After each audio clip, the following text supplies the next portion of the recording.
The first step is done. Now, the second step is to pick a niche and a service.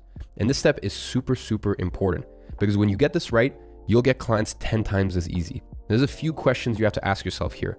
The first is your client making at least $10,000 a month already? Now, the reason this is important is if you try to work in a niche where businesses make on average less than $10,000 a month, realistically, they won't be able to pay for your fee. For example, piano teachers, tennis instructors, and small restaurants. Those are all bad niches to work with because they don't have much money, so the math never really works in their favor. Examples of good niches would be real estate agents, solar panel companies, successful offline stores looking to move online, e-commerce brands, law firms, pool installation services. The list goes on and on.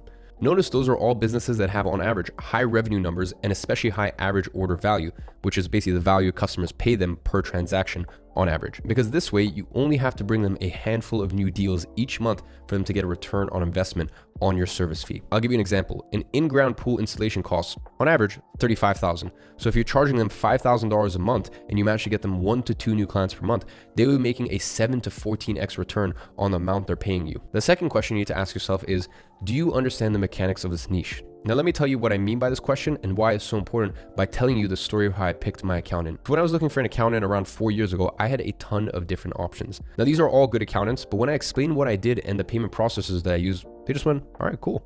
Now, at the end of the day, I had an online marketing agency, very progressive, so a lot of them just stared at me because they simply had no idea what I was talking about. Now, when I went to the accountant that I'm actually working with, after hearing what I did, they said, awesome, do you guys run Facebook ads or SEO?